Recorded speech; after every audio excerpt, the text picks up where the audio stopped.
All right, guys, we're back. Here we are. We've been chatting off screen before we started, but this is we're back in action. We've been gone for a few weeks. This is episode 32, believe it or not, we're there. Yes. Um, and we actually have a special guest today, but before I say that, we're gonna be getting into some financing. So we've covered this before.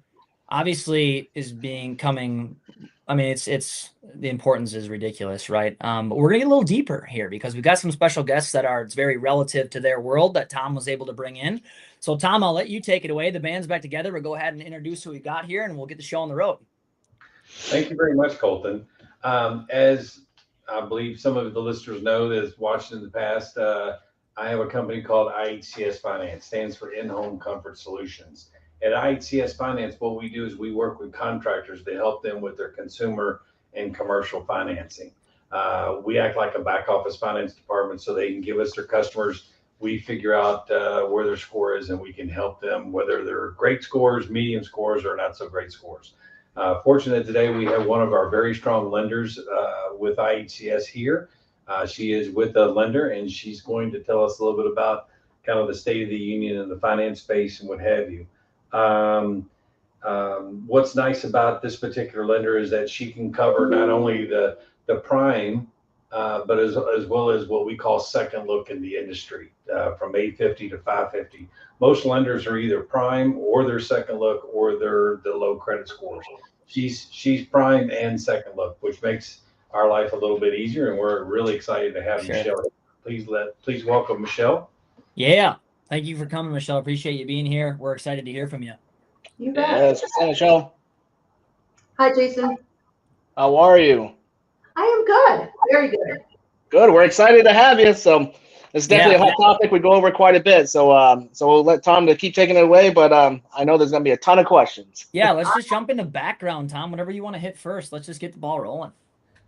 One of the things is that, and I know this, but you may speak a little bit about the different verticals that you cover. It's not just HVAC, you cover many other verticals. Can you give us a little detail on that, Michelle, of what the verticals you cover? Yeah, absolutely. So the way I like to say it is if a product is left with the home when it sells, we can finance it. So windows, doors, roofing, turf, HVAC, you name it, insulation, foundation, and we can finance it.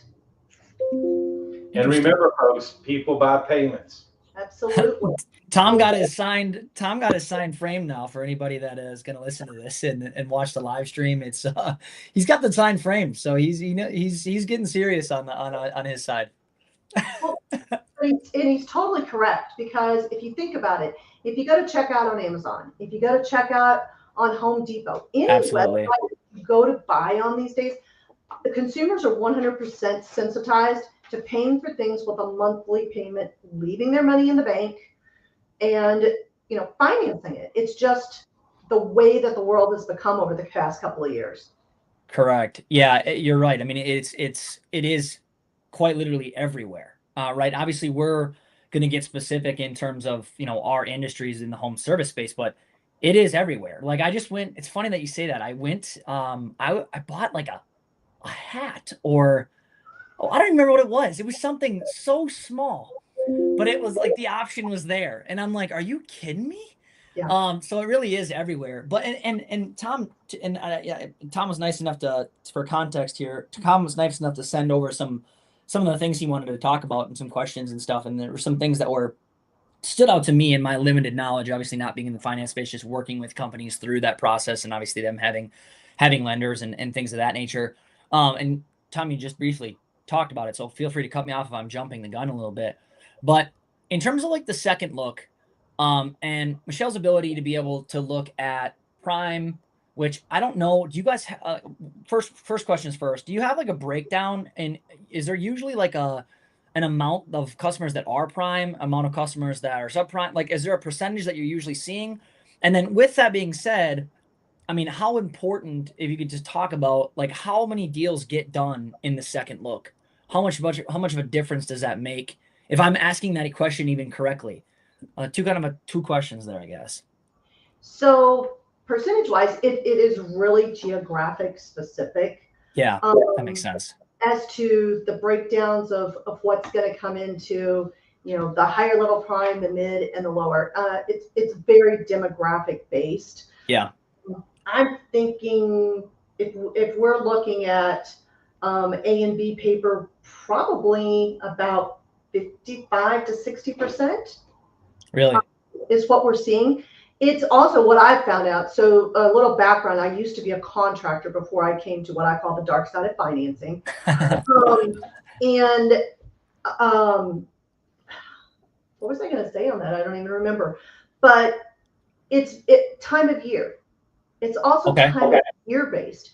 You watch Christmas come up, you watch people's scores go down, you watch them pay their bills, it comes back up. It's timely based upon disasters, right? Floods, hurricanes, whatever it is. The credit quality that's going to apply at different times of the year, different situations, is always going to be very different. As far as people that follow through upon that, there is no difference. If you need a roof, if you need an HVAC, unfortunately, it doesn't matter if your credit is fabulous or it's not so good. If you got to have it, you got to have it. Correct. So you're going to do it. You're going to follow through. So even just to maybe take and sorry not to cut you off, Tom, but just a question for myself and sure people listening. So you mentioned, we're talking about prime and we're talking about subprime, we're talking about second look, and we're talking about things like that. Can you, and I know these ranges change and fluctuate. Can you kind of explain what that is? Like, what is considered prime? What's considered the next steps under that? What are the ranges, right? So we have some context to kind of what you're talking about. So it's going to vary by lender. Okay. What one lender considers prime, another one may not. Okay. Yeah.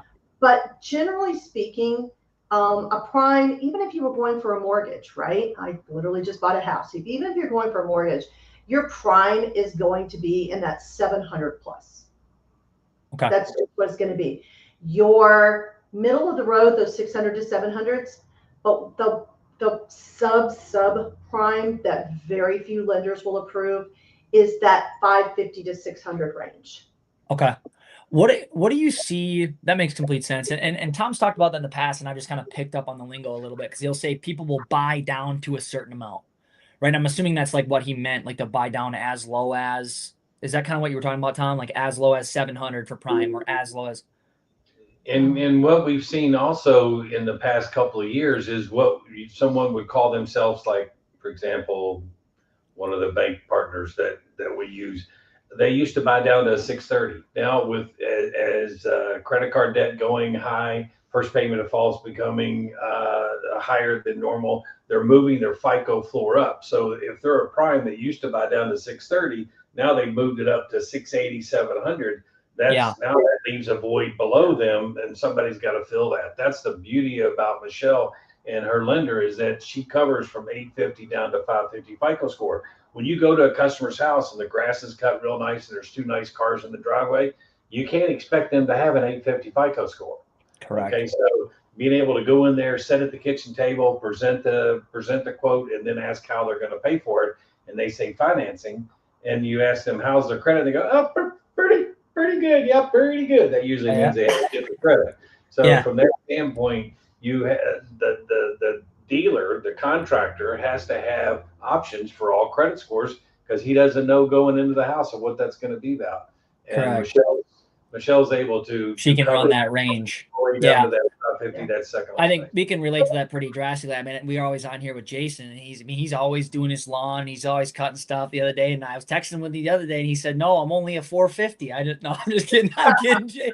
I'm kidding. The other thing I would interject too is FICO's not the only thing that you look at, right? Mm-hmm. You're looking at a whole lot of other factors. One of those being debt to income. So I'm going to use your example of the cut the yard, two nice cars. Maybe they make a whole lot of money and maybe they spend a whole lot of money. Yeah. And their debt to income is way up over, 70%. And that's going to be a factor for anybody getting approved as well. Absolutely.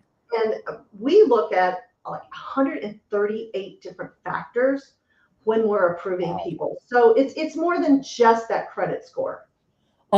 Michelle, do you guys lend nationwide or? Do. Okay. And I was wondering about that previously. I don't want to cut us off in our train of thought, but you were mentioning like it really does depend on the location, which I assumed, I assumed that'd be your answer when I'd asked that, right? Because obviously, that makes complete sense. Do you have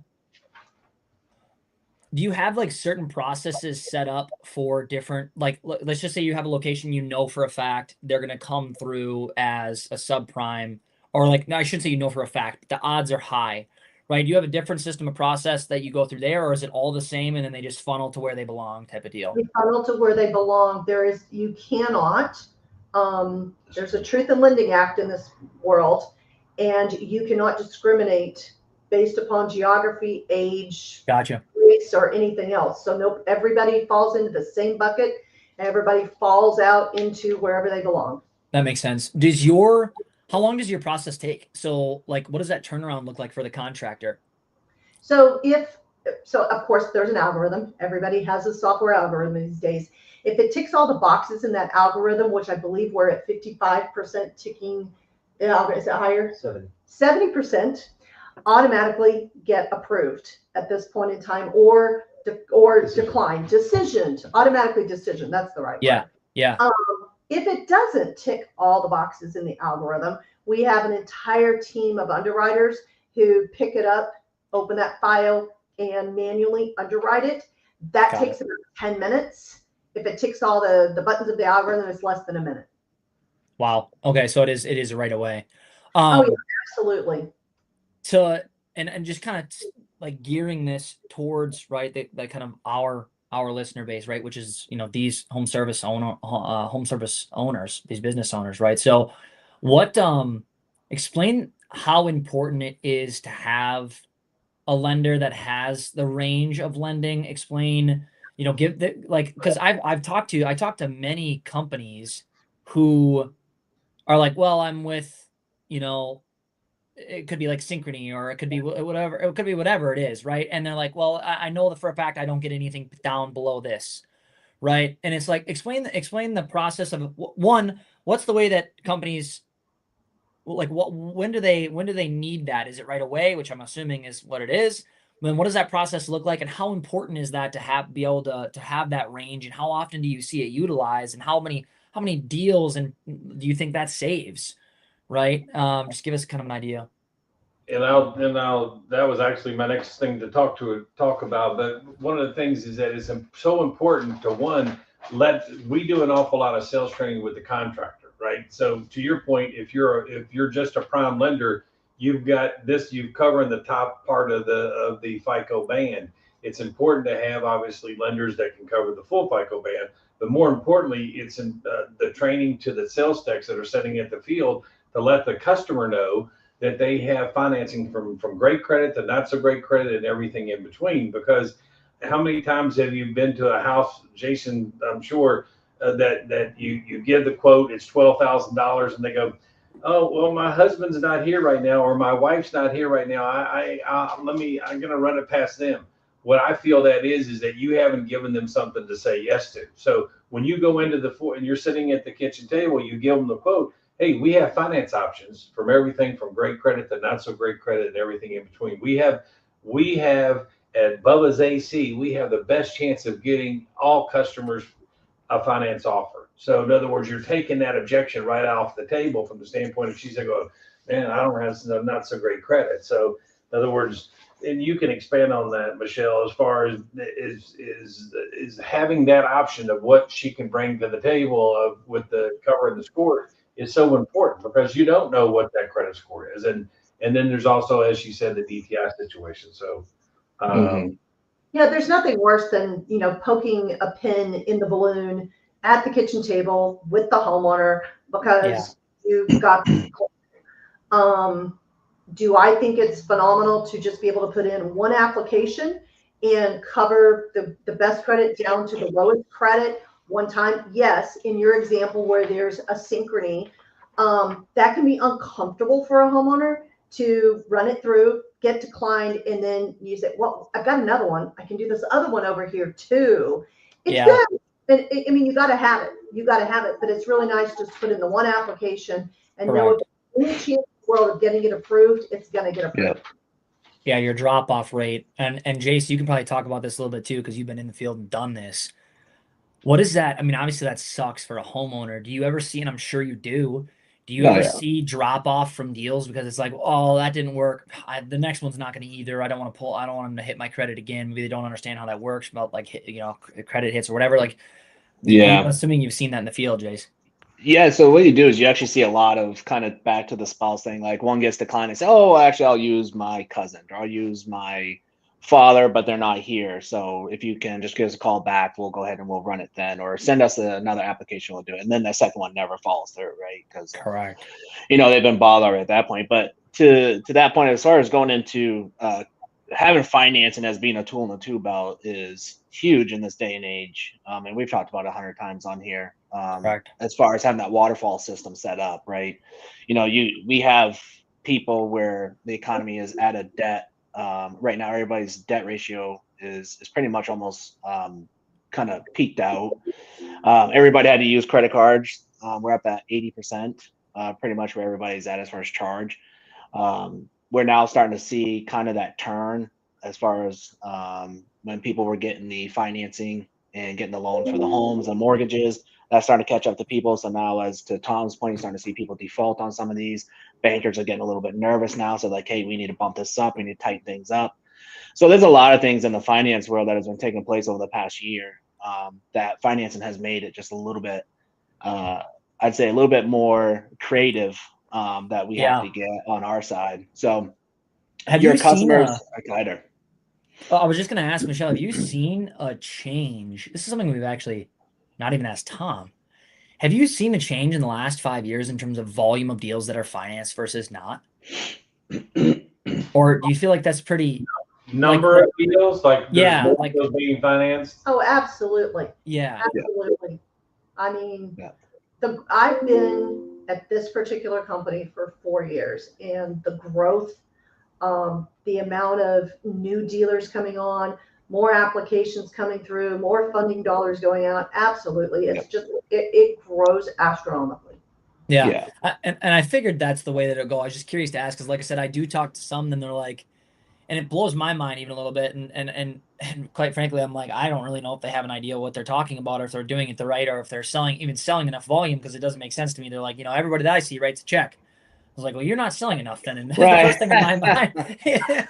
or you're not asking and you're losing that ticket, right? So, and that's really where a lot of them fall at, is as in the consulting world, when I'd walk into companies, a lot of times what would happen is 5 years ago, you could not offer financing and survive. Nowadays, if you don't have financing, you're probably not going to survive out there.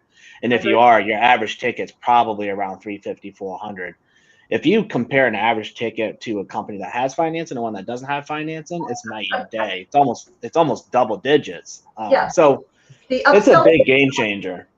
Yeah, being able to upsell by having financing is absolutely amazing. And I did want to round back to something both of you were saying. With us, everything is a soft credit pull. So lost that objection at the kitchen table as well. Of, I don't want it to hit my credit. My credit's not so great. I can't afford to have it dinged again. Soft pull versus a hard pull mean?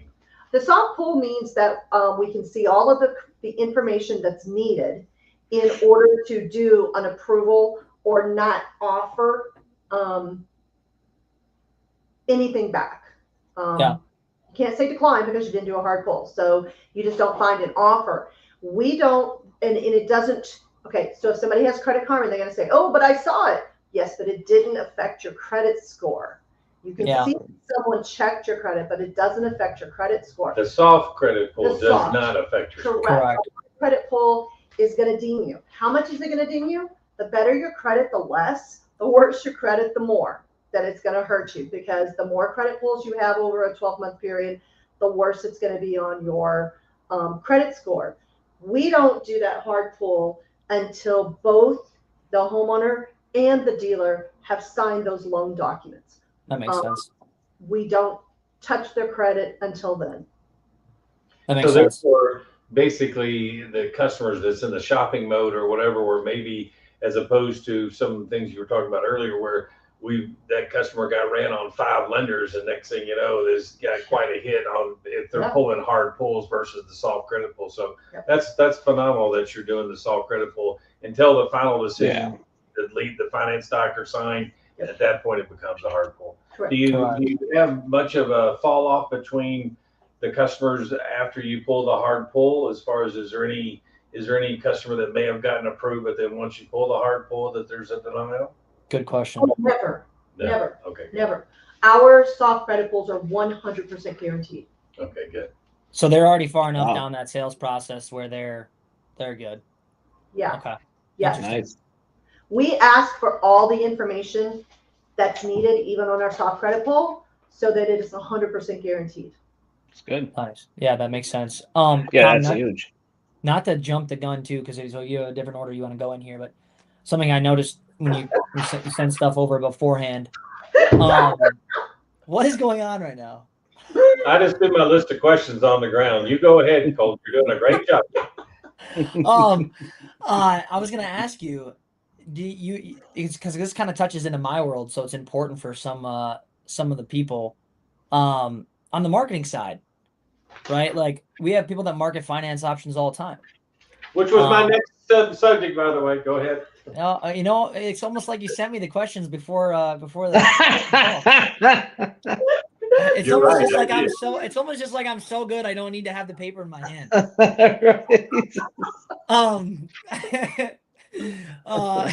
Tom, you can cut me off anytime, man. That's awesome. Okay, I will right now.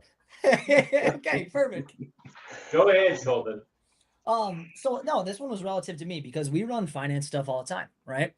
And it always seems like the more aggressive, the better in a sense, right? There's obviously mitigation of quality control, just because obviously we're a marketing company, right? So if you throw something too aggressive out there, you have to make sure you're, keeping an eye on quality on the back end and who's actually coming through and who's, going through that process.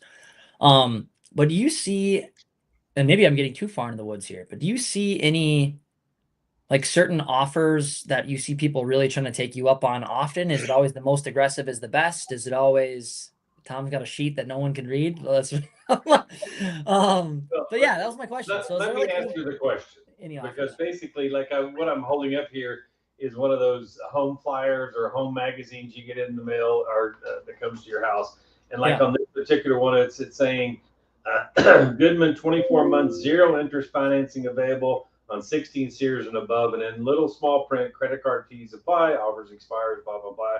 Call for details. So, Michelle, as far as promotional financing, which you do offer, how important do you think that is for the contractor to, one, know about what's available, and two, being able to explain it to a customer, and three, know what it's going to cost them for that? So, number one and number three, 100%. They've got to understand what they have, and they've got to be able to, I forgot what the last one was. Is know what it cost them. Know what it costs them. But the second one, totally 100% understanding financing. With us, my answer is no. All you have to be able to do is sell that homeowner a monthly payment that fits their budget, that you know the cost on, and you're not getting in over what you as a dealer can take off your bottom line. Our process allows us to talk to that homeowner and explain the financing forward, sideways, and backwards. I don't think reps should have to be finance majors. They need to be able to sell a monthly payment. You don't want them saying things at the kitchen table or the homeowner's table that are wrong. And that happens a lot when they try to be the expert.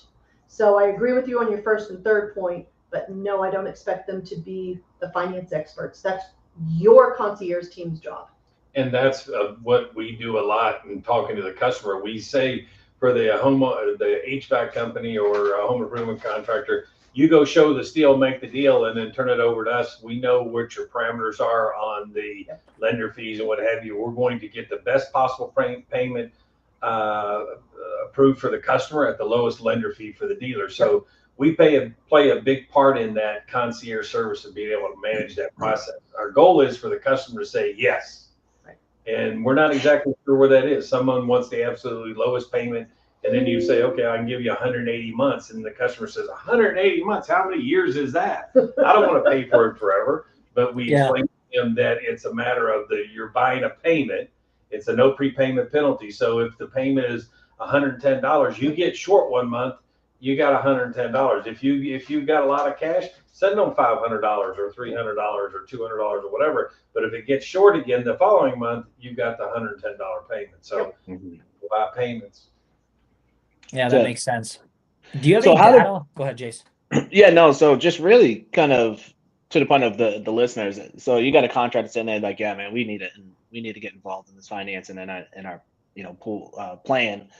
Get some tools in the belt here for the guys, get them to start offering it. But my guys, obviously, they get out there, they talk to customers, and they kind of trip over their feet, right, when they're trying to start talking about payments and this, right? Because kind of like to her point, they're not really that savvy when it comes to the financing side. You're lucky if they're ready to ask to collect the payment, right? So, I mean, we got technicians out there, and we got tickets that are owed, and at the end they're like, just call the office and they'll collect the money for you, right? Because they're too scared for asking to collect the dollar amount that's owed.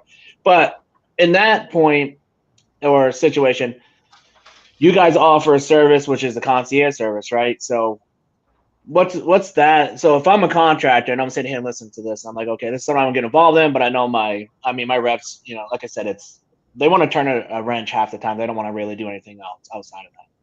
Obviously, we teach, coach, and train them to get there.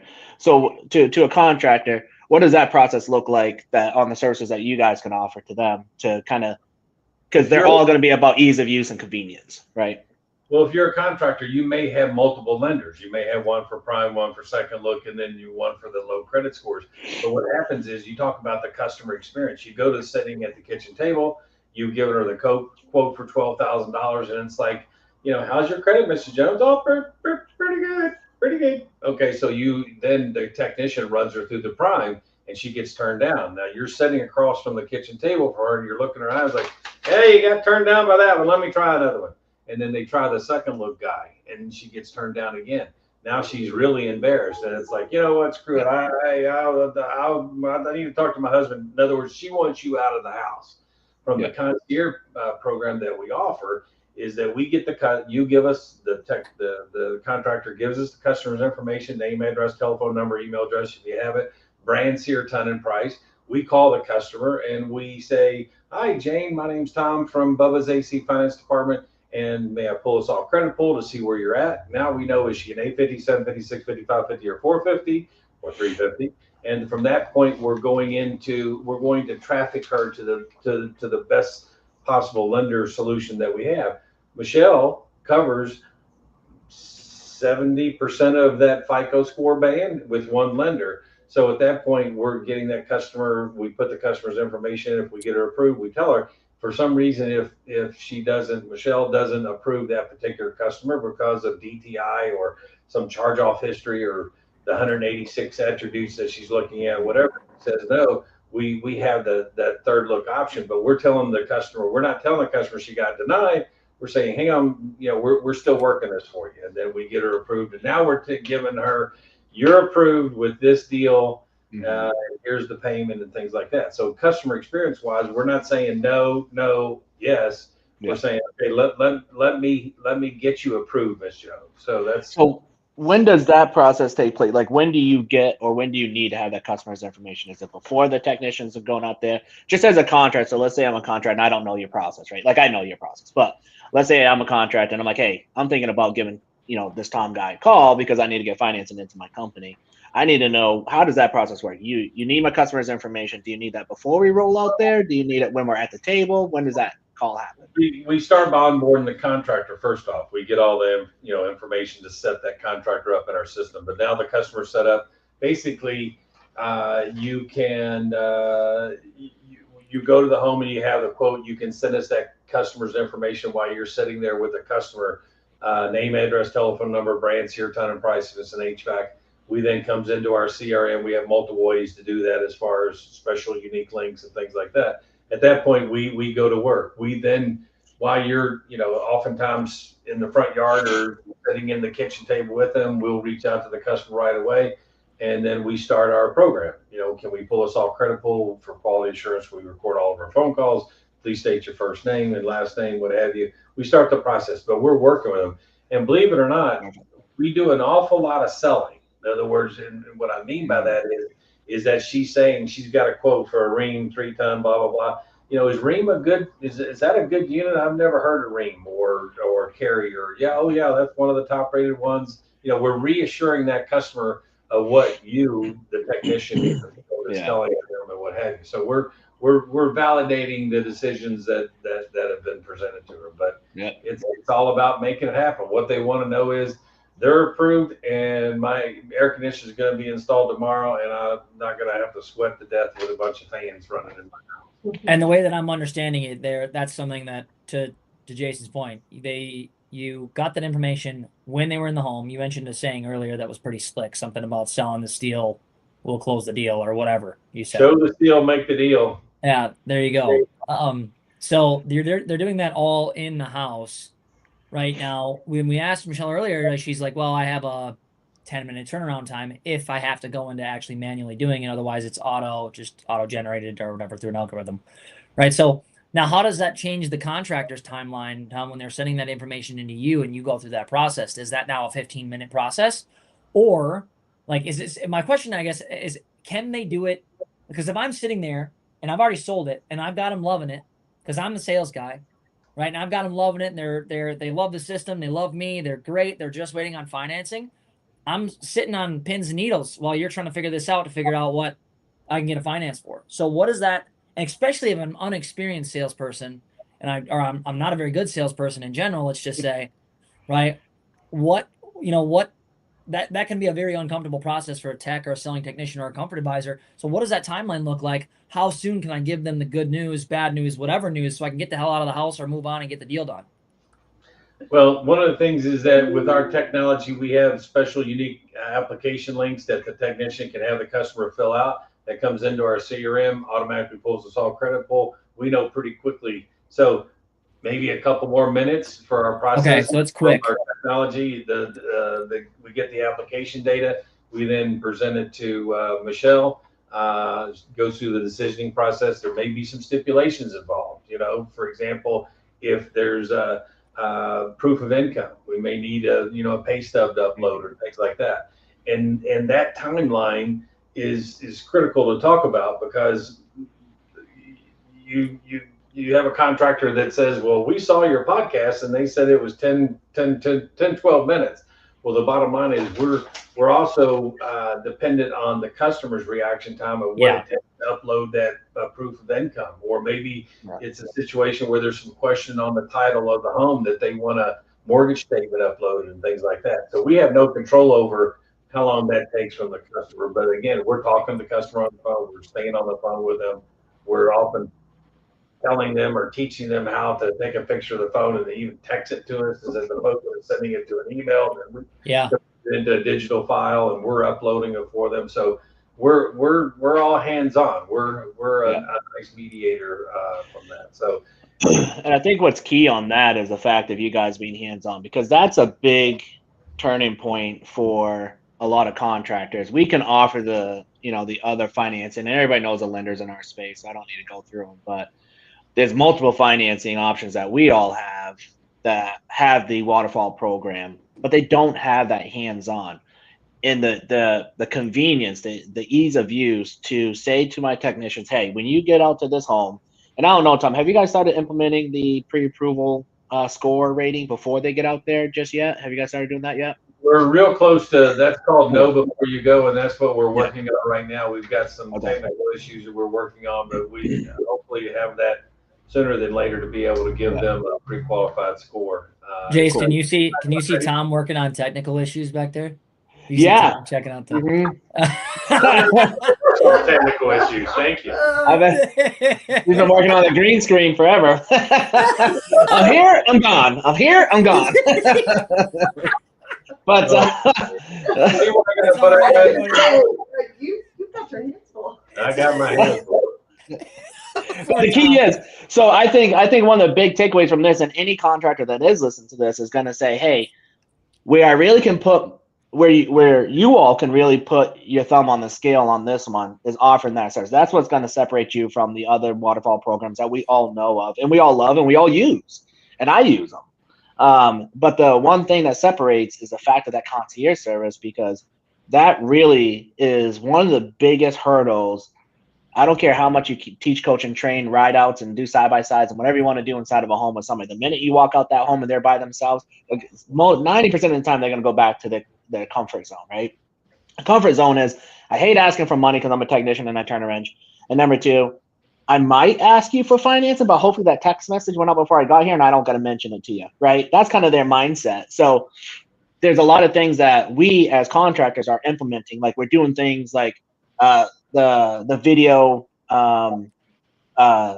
brochures. We have video brochures that have 4 videos on it, right? That we now technicians just hand it to the customer. It tells them about our financing programs, right? And they watch that while our technician is doing the work on the home, so that unfortunately the customer has to somewhat engage in that conversation or initiate that question. So that hurdle that we overcome 99% of the time, and this is why so many contractors are sitting back saying, why are my financing numbers not up when everything in this world is being financed, right? Everything's being financed, but my $19,000 systems are not, right? I'm getting all these checks coming through. Into Colin's point, no, you're not just in that pocket of America that everybody has a deep wallet. It's just not happening, right? So what's really happening is just your technicians are not asking the question. And so what we can do is we can implement technology to initiate the response. Customer gets there, and then to fully remove any type of hurdles out of the way is to have that concierge service that you guys do offer at that table. So that alleviates a lot of pressure off a technician so that they'd be more comfortable to then offer finance a lot more. Because then I hear it all day, every day. We just implemented it to where it's fully integrated into our Service Titan, to where I'm literally trying to make it as simple as possible for them. Click 2-3 buttons. You got 2-3 steps. Just ask the question. You're good. They really don't want to sit at that table and do it. And the contract rate's still not going up. But if I said, hey, you can make a phone call like you do to tech support, and that's what they're used to. That's a system that they're used to. That's a process they're used to doing. They're used to calling tech support all the time when they're in front of a machine. So if they can call a financing company when they're in front of a customer, to them, that's the same exact, you see what I'm saying? That's the psychology behind it is the same process they're already doing, opposed to sitting down with an iPad and going through a finance application. So I think that's going to be key, and that's one of the big takeaways, at least for me and myself, that we need to get implemented into our organization. Oftentimes a contractor, or excuse me, a technician in the field has 15 more calls to make today. So he's like, holy crap, I got to get this one done. So I guess I got 15 more to do. That's it. Yeah, that's 100%. it. Tom, not to push us here. I know we're running up on our stop time. What any big topics we want to go through with Michelle before we finish here? Any kind of recap of the state of the union in the finance space as far as anything? We talked a little bit about promotional things and understanding what promotional offers are available and what have you. But I think you're seeing out of this whole magazine, out of all the HVAC, every one of them has something to be said about financing. So promotional, the 24 months equal pays and things, the 18 months same as cash, and you have the new deferred same as cash. You've got a lot of different promotional items, but which you see that those promotional items as selling more. Do you see more out of the deals that you get? Is it more payment situations, like as in straight APR for a term, or do you see more death sacks and same as cash and equal pays and stuff like that when you're doing your deals? So it depends upon the vertical, right? Windows and doors are different than roofing, are definitely different than HVAC. In the HVAC space, I definitely see more of the same as cash, deferred same as cash, equal pays. Definitely see more there. Really popular right now because it's tax season. You'll see people going for the very low payment with, taking that out to the 12-year term, but adding a 3-month deferred for the payments on it. I'm going to get my tax return, then I'm going to pay this. That's a great thing right now. And what do you mean by deferred? What do you mean by that exactly? How does that work? So from the date that the project is completed, and we call that homeowner and ask them what date of the month they would like their payment due on, it is 3 months before that first payment is due. Wow. Yeah. So hopefully they can get their tax refund in that period of time this year. You know, we don't know for sure, but it's great at other times of the year, right? You've got people who are commission based. They know they're going to get a commission check, you know, on July 15th. You get the end of the year where people are going to get bonuses in January. It's always a good time to don't walk away from that table. Anything that you can get them, right? The concierge That they can say yes to. That they can say yes to, because people buy payments. Really? Look at Tom's face. Yeah. Tom is That was a loving zinger. this. He's Now, when I loving see windows, roofing, pool, Higher ticket items. higher ticket items, those are going to go with a longer term so they can get the lower payments. But, So let me ask you on that question. Sorry to cut you off real quick, but what is the lowest ticket you guys accept through financing? $1,000. Perfect. So they can be used for service as well. We do not do service or Okay. repair. We Gotcha. do home improvement. Gotcha. Yeah, so anything, like you said in the beginning, anything that goes with the home or stays in the home or whatever, that when they sell, that was a good way to put it. Interesting. Yep. New duct work. Yeah. You know, new things That makes are gonna sense. stay with that home are key. And Yeah. you know, we go all the way to $100,000. So we really cover it all. We have 1,000 to 100,000. We have 12 months to 20 years. So That's perfect. Yeah, absolutely. I think the biggest things, right? Once again, if we're thinking about, I know this was a good topic to have. I know Tom enjoyed having someone that you can ask good questions to. I mean, before I got to the questions, anyways. But it was. I think if we're looking at like and you guys got into some deep stuff, which is good because it's good to have it for like the viewers and the guys that are listening on, you know, whether it be Spotify or iHeartRadio or whatever, to have a better understanding of financing as a whole. Because I think the biggest thing from a contractor space, right, is like they want to know that it's easy to sign up. They want to, because like when they go to it's like coming to sign up with me. They don't want to do it, right? But they know it's a need, Yep. right? So it's knowing it's easy enough to sign up and get onboarded.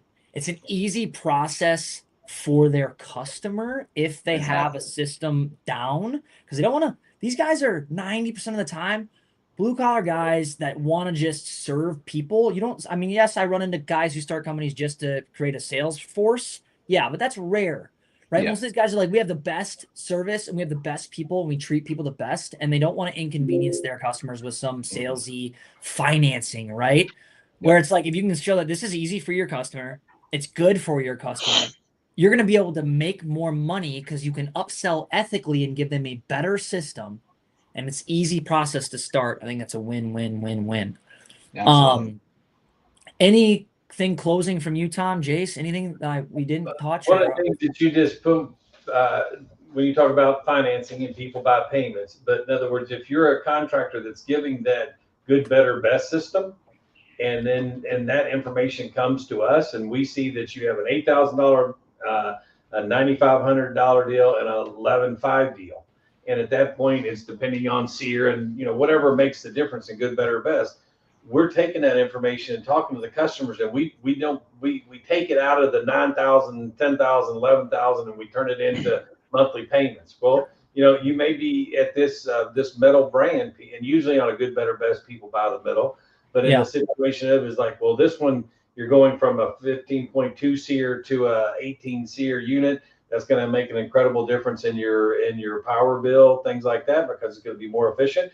And by the way, you're looking at that at $17 more a month, but you're going to save well above that by going to the middle system. So when I tell you that we're doing a lot of sales, that's the kind of sales stuff that we're doing, where we're encouraging them, because people buy payments, that that we're giving them that offer on a good, better pest. Yeah, they're looking at a $17 payment increase a month, but they're going to the next best thing that's going to save them X amount in utility costs and whatever repairs in the future, or whatever it might be. Cool. That makes complete sense. Yep. That was awesome, Michelle. Thank you very much for joining us. Yes, I thank know you, Michelle. Tom Thanks for having me. Tom doesn't always get to ask these cool questions and go through this process. So It's hard to talk over these two guys. Okay. he's the lone wolf. Yeah, we keep telling him to interrupt us. He's figuring it out. It only took like a year and a half. He's getting there. He's figuring it out. But once he figured out how to come from the background, he was good. Yeah, we appreciate having you. You bet. Thank you. Awesome. Thanks, guys. Thank We'll you. see you on the next one. All right, see y'all. Thanks, everybody.